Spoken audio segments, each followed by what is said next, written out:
আমদানি করা এলএনজি ও এলপিজি বহনকারী 8টি জাহাজ চট্টগ্রাম বন্দরে জলসীমায় প্রবেশ করেছে। আসছে আরও 7টি।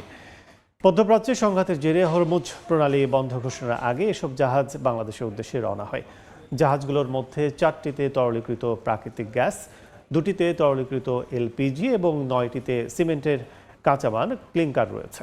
সব মিলে 15টি জাহাজে প্রায় 7.5 লাখ টন মালামাল রয়েছে। বাকি জাহাজগুলো চলতি সপ্তাহে পৌঁছানোর কথা রয়েছে।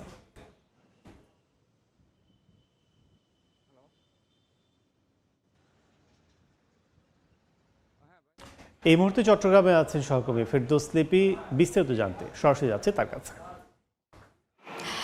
আপনারা জানেন যে মধ্যপ্রাচ্যে যে যুদ্ধ তা নিয়ে কিন্তু হরমুজ প্রণালীর সংঘাতে কিংবা যে ঝুঁকিপূর্ণ তৈরি হয়েছে তার আগে কিন্তু বাংলাদেশের যে 15টি জাহাজ ইতিমধ্যে চট্টগ্রাম বন্দরে কিন্তু এসে পৌঁছেছে। 12টি জাহাজ এবং 3টি জাহাজ এর মধ্যে আর কিছুদিনের মধ্যে পৌঁছাবে বলে আমরা জানতে পেরেছি। এবং আপনারা জানেন যে হরমুজ প্রণালীটা আসলে বাংলাদেশের জন্য অনেক বেশি গুরুত্বপূর্ণ, কারণ বাংলাদেশের যে জ্বালানি তেল সেগুলো বেশিরভাগই মধ্যপ্রাচ্যের বিভিন্ন দেশ থেকে আমদানি করা হয় এবং তা মূলত আসলে হরমুজ প্রণালী দিয়েই বাংলাদেশের বন্দরগুলোতে আসে এবং সে কারণে আসলে এটি অনেক বেশি গুরুত্বপূর্ণ হয়ে উঠেছে। এবং যে 15টি জাহাজ চট্টগ্রাম বন্দরে পৌঁছাতে শুরু করেছে তার মধ্যে আমরা দেখেছি যে বেশিরভাগই হচ্ছে এলপিজি এবং এলজি গ্যাস, এবং এর মধ্যে 4টি রয়েছে যে এলপিজি গ্যাসের মধ্যে এবং 9টি আছে যে সিমেন্টের কাঁচামাল ক্লিংকার